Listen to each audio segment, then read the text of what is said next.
Vamos dar mais um passo e fazer mais algumas questões que são muito frequentes no Enem, associada a forças intermoleculares, assunto super quente, importante, cai todo ano e ele cai sempre misturado, com um pouco de orgânica, um pouco de química geral, um pouco de fisicoquímica, um pouco de biologia. Então a gente precisa de fato entender primeiro quais são as forças intermoleculares e a sua justificativa para a interpretação das questões. A primeira dica que eu dou para você tem que saber quais são as forças intermoleculares de polo induzido, de polo permanente, ligação de hidrogênio, interação íon-dipolo.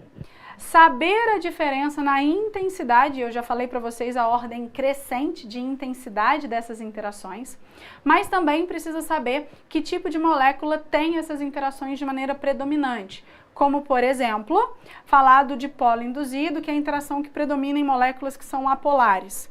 Falar de um dipolo permanente, que é a interação, por exemplo, que predomina em moléculas que são polares.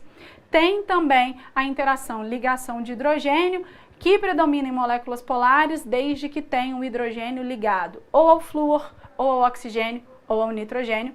E por fim, como mais intensa, dentre as interações intermoleculares, a gente tem a interação íon-dipolo, que sempre vai existir quando você tem um composto iônico, por exemplo, um sal, e esse composto iônico ele está em contato com um solvente polar, como por exemplo a água. Então o Enem já explorou isso todos os anos, é de fato um assunto muito importante e é por isso que a gente vai seguir nessa linha.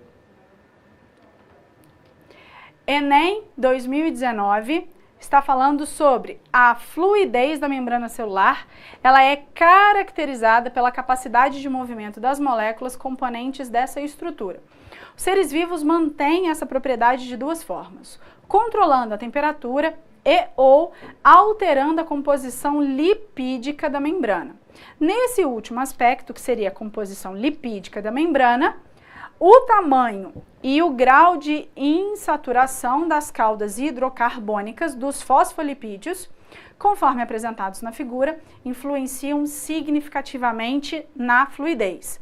Isso porque, e aí já grifei porque essa parte é crucial para o entendimento da questão, quanto maior for a magnitude das interações entre os fosfolipídios, menor será a sua fluidez. Então, menor fluidez acontece quanto maior for a interação entre os fosfolipídios, o que faz todo sentido, porque quanto maior for a interação entre os fosfolipídios, significa, na verdade, que você dificulta essa passagem, diminuindo a fluidez da membrana.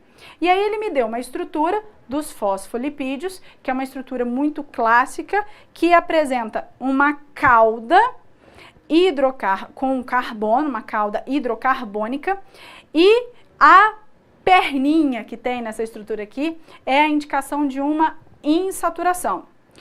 Além disso, os fosfolipídios apresentam também uma cabeça polar.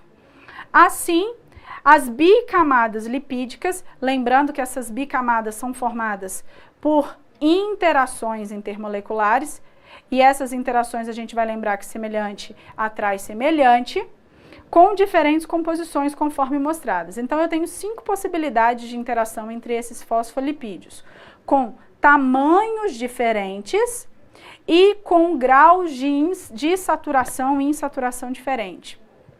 Qual das bicamadas lipídicas, e aí é o comando da questão, possui maior fluidez? Então, muito cuidado, porque lá no texto ele utilizou a palavra menor fluidez e o comando da questão quer que você identifique aquela que tem maior fluidez. Voltando lá para o enunciado, que é a parte que eu grifei, que é crucial para resolver essa questão, você tem que, quanto maior for a magnitude da interação, menor é a fluidez. Se eu estou buscando uma bicamada que tenha maior fluidez, significa que eu vou buscar aquela que tem menor interação. E aí fica fácil quando você identifica pelo próprio desenho. Menor interação, você vai pensar em menor área de contato, por exemplo. E aí, analisando cada uma das estruturas, essas estruturas, por exemplo, do 1, tem muito contato entre eles, porque não tem insaturação. Então, não pode ser. Quando eu analiso a estrutura 2, salta os olhos, Porque essa estrutura 2 eu tenho uma camada carbônica pequena, uma cadeia carbônica pequena, tem uma insaturação. Então, olha só, é como se sobrassem espaços vazios que permitem uma maior fluidez. E aí, se eu olhar a 3 já tem uma partezinha aqui, ó, com esses fosfolipídios saturados, que tem uma maior área de contato, dificulta a passagem. A mesma coisa acontece com o 4, a mesma coisa acontece com o 5. Então, na verdade, quando a gente identifica aqui que a estrutura 2 é aquela que permite maior fluidez, porque, na verdade, é aquela bicamada de menor interação intermolecular, ocasionada por uma cadeia carbônica menor e pela presença das insaturações.